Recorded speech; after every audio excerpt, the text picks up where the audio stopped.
آپ نے اکثر فلموں میں یا ڈراموں میں یہ دیکھا ہوگا کہ ڈاکٹر حضرات یا ہاسپٹل میں لوگ پیسے کی خاطر انسانی جانوں سے کھیلتے ہیں۔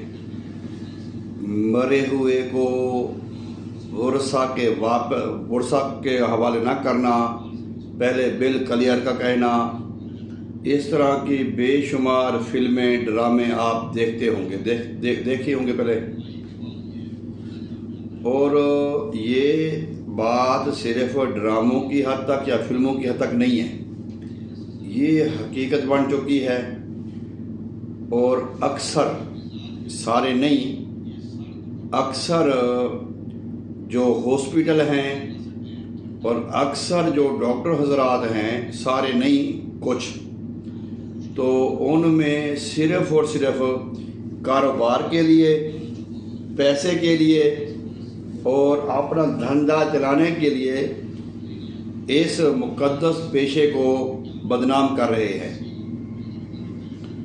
آپ کسی بھی پرائیویٹ ہاسپٹل میں جائیں نا، پہلے نمبر پہ وہ آپ کو چیک کریں گے، چیک کرنے کے بعد وہ آپ کو لے کے دیں گے ٹیسٹ، یہ ٹیسٹ کراؤ۔ بندہ پوچھے ماما تو نے جو ٹیسٹ کروانے تھے تو یہ چیکنگ کی فیس کیوں لی ہے؟ اچھا، وہ ٹیسٹ کروائیں گے، ہزاروں روپے کے ٹیسٹ ہوں گے، ٹیسٹ کرانے کے بعد جب دوبارہ آپ چیک اپ کے لیے آئیں گے تو آپ کو دوبارہ فیس دینی پڑے گی۔ جب دوبارہ آپ ان کو فیس دیں گے پھر وہ آپ کو میڈیسن ریکمینڈ کریں گے۔ میڈیسن بھی وہ لکھیں گے جن کمپنیوں کی وجہ سے ان کا ہاسپٹل کا اے سی چلتا ہے، ان کے ہاسپٹل کے اخراجات پورے ہوتے ہیں، اس فارما کی وہ میڈیسن لکھیں گے، چاہے وہ مریض کو فائدہ ہو چاہے نہ ہو۔ دو مریض ایسے ہیں جن کو سٹامک کا مسئلہ تھا یا معدے میں ورم کا مسئلہ تھا، انہوں نے ڈائیگنوز کر دیا ہارٹ پیشنٹ ہے۔ اب اس کے ہارٹ کے ٹیسٹ کروا کر ہزاروں روپے کے اخراجات کروا کر جب ان کو کوئی سمجھ نہیں آئی، بندہ ٹھیک نہیں ہوا، انہوں نے ایک طبیب ہیں، حکیم ہیں، بہت مشہور ہیں، الحمدللہ اللہ تعالیٰ نے ان کو بڑی عزت دی ہے، تو ان کے بعد جو وہ مریض آیا تو وہ مریض الحمدللہ میں بھی وہاں پہ بیٹھا ہوا تھا، تو اس حکیم صاحب کو جب مریض نے رپورٹیں بھی دکھائیں تو نبض بھی دکھائی، تو حکیم صاحب نے یہ کہا کہ تمہیں صرف اور صرف ورم ہیں، آنتوں میں یا معدے میں ورم ہیں، آپ ایسا کرو، آپ ارک مکو لے جاؤ۔ ارک مکو جو ہے نا وہ ایک عام ارک ہے اور یہ ایک عام جڑی بوٹی ہے اور یہ خود بخود ہو جاتی ہے۔ ارک مکو لے جاؤ اور یہ پرہیز کرو اور یہ آپ ارک 50 ml صبح دوپہر شام پیو۔ وہ مریض چلا گیا، اتفاق سے میں دلچسپی کے ساتھ اس کا نمبر لے لیا، پھر میں نے اس کو فون کیا، رابطے میں رہا، پھر حکیم صاحب سے میرا الحمدللہ، حکیم صاحب تو میرے جاننے والے تھے، وہ مریض بہرحال ارک مکو سے 3 بوتلیں پینے سے وہ صحیح ہو گیا۔ بھائی آج جو ہے نا غربت کا دور ہے، مہنگائی بہت زیادہ بڑھ چکی ہے۔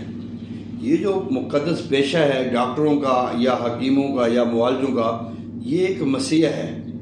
ہم اس پیشے کو کہتے ہیں رب کا روپ ہے۔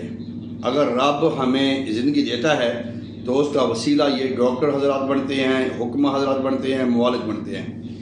جب یہ رب کا روپ جو ہے، جو زمین پہ بھگوان کا یا رب کا روپ ہے، اگر وہ ہی ایسی کرتوتیں یا ایسی حرکتیں کرنے لگ جائیں تو پھر بیماریاں کیسے ختم ہوں گی؟ اور یہی وجہ ہے کہ آج علاج بڑھتے جا رہے ہیں لیکن کسی بھی بیماری کا کوئی پائیدار علاج نہیں ہو رہا۔ میں نے پہلے بھی ایک ویڈیو ڈالی تھی، ڈاکٹر بنے ڈکیٹ اور حکیم وسیلہ موت۔ یہ وہ لوگ ہیں، سارے ڈاکٹر اس میں شامل نہیں ہیں، سارے حکیم اس میں شامل نہیں ہیں۔ ڈاکٹر بنے ڈکیٹ، حکیم وسیلہ موت، یہ میرے 2 ویڈیو پہلے ڈال چکا ہوں۔ وہ حکمہ، وہ معالج جو کہتے ہیں جی ہاں بس ہمارے پاس پیسہ آنا چاہیے، ہمارے پاس نوٹ آنے چاہیے، ہم انسانوں کی جانوں کے ساتھ کھیلتے ہیں، کڈنیاں فیل ہو رہی ہیں، گردے ختم ہو رہے ہیں، معدے ختم ہو رہے ہیں۔ یہ علاج ہوتا ہے کہ آپ 15 دن 20 دن مہینہ علاج کریں۔ جب میں نے ایک دوائی کھائی ہے، جب کھا رہا ہوں مجھے فائدہ ہو رہا ہے، جب چھوڑ دوں مجھے فائدہ نہ ہو، بجائے نقصان ہو، یہ علاج نہیں ہے، یہ ڈرامہ ہے، کاروبار ہے، فراڈ ہے۔ اس سے آپ نے بھی بچنا ہے، اوروں کو بھی بچانا ہے۔ ہمیشہ کوشش کریں آپ اپنے علاج کے لیے ایک اچھے ایماندار معالج کا انتخاب کریں، گورنمنٹ ہاسپٹل میں جانے کو ترجیح دیں، جیسے بھی ممکن ہو وہاں پہ جائیں۔ اور اگر آپ حکمہ کی طرف آتے ہیں، ہاربل کی طرف آتے ہیں، تو یہاں پہ اچھے لوگ بھی ہیں، برے لوگ بھی ہیں، لہٰذا آپ علاج بالغذا والے حکیم کے پاس جائیں، یا جہاں پہ جو درد دل والے خوف خدا والے حکمہ ہیں ان کے پاس جائیں، ان سے علاج کروائیں۔ نہیں تو یقین کریں یہ بڑی بڑی بلڈنگیں ہاسپٹلوں کی، بڑے بڑے یہ اے سی، بڑی بڑی سہولتیں، یہ صرف انسانوں کی جانوں سے کھیلنے کا ذریعہ ہے۔ میں ان ڈاکٹر حضرات سے بھی یہ پوچھنا چاہوں گا، بھئی جب تم نے ٹیسٹ لے کے دیے ہیں، تم اپنا کوئی تکا لگا لو، تم کوئی اپنی نبض پکڑ لو، تم کوئی اپنا کوئی حساب جب لگا لو، یا تم نے وہ فزیالوجی پڑھی ہے، تم نے اناٹمی پڑھی ہے، تم نے کلیات پڑھی ہیں، تم نے ساری کتابیں پڑھی ہیں، پھر تم سے وہ اندازہ نہیں ہو سکتا کہ بھئی اس کے اندر یہ بیماری ہوگی۔ آپ جنگ معالج بنے بیٹھے ہو، تو اگر آپ یہ نہیں کر سکتے، آپ ایک ٹیسٹوں پہ چلنا ہے، تو ٹیسٹ صحیح ہوں یا نہ ہوں وہ تو مشینوں نے کرنے ہیں، تو پھر آپ کو معالج کے لانے کا کوئی حق نہیں ہے۔ اور آپ کے پاس آپ کو چاہیے جب آپ کے پاس مریض آئے تو آپ اس کو اپنے عقل کے مطابق چیک کرو، اور اپنی عقل شعور کے مطابق چیک کرنے کے بعد جو آپ کو سمجھتی ہے آپ اس کی میڈیسن دو، 3 دن کی، 5 دن کی۔ اگر وہی بیماری ہوگی تو سمجھ آ جائے گی، اگر بالفرض 6 دن کے بعد، ہفتے بعد کوئی فرق نہیں پڑتا، پھر آپ اس کو لے جاؤ ٹیسٹوں کی طرف۔ اب ٹیسٹوں والے، لیبارٹریوں والے دیکھیں نہیں، ہر طرف کیونکہ کتی جو ہے نا چوروں کے ساتھ ملی ہوئی ہے، ہر طرف بیٹھے ہوئے ہیں کمیشن والے، وہ ڈاکٹر نیچے لکھ کے دے گا بھائی اس میں میرا اتنے % کمیشن ہوگا، اتنے % کمیشن ہوگا۔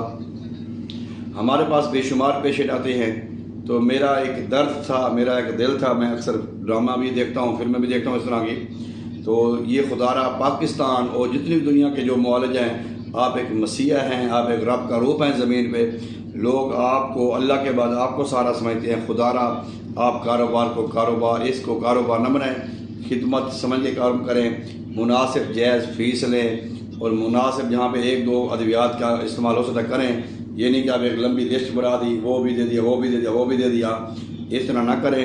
اور میں آخر میں مریضوں سے بھی یہی کہوں گا کہ خدا را آپ کوشش کریں اپنی بیماریوں کا علاج بالغذا کریں، قسم سے یقین کریں، اگر آپ علاج بالغذا کرتے ہیں، فروٹوں کے ذریعے علاج کرتے ہیں، ڈرائی فروٹ کے ذریعے علاج کرتے ہیں، یا آپ یہ دیسی جڑی بوٹیوں سے علاج کرتے ہیں، تو آپ کو بہت زیادہ شفا ہوگی، بہت زیادہ کامیاب ہو سکتے ہیں۔ اللہ آپ کو شفا دے گا، شفا آپ کا مقدر ہوگی انشاءاللہ تعالیٰ۔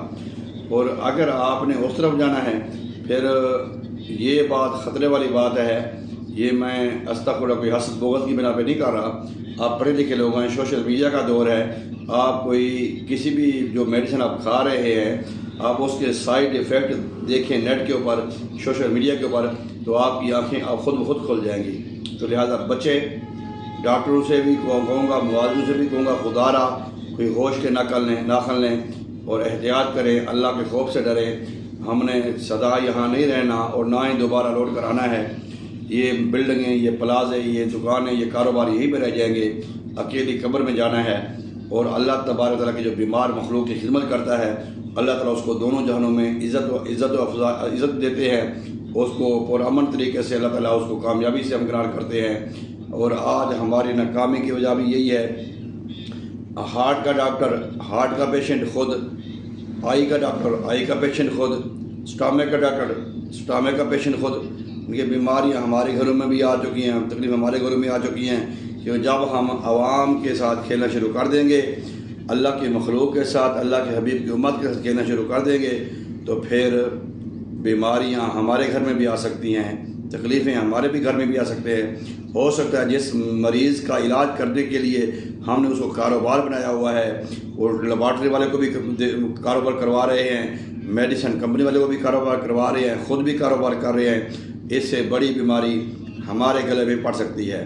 ڈاکٹر بنے ڈکیٹ، حکیم وسیلہ موت. اللہ تعالی ہم سب کو عقل سلیم عطا فرمائے، سمجھ بود عطا فرمائے.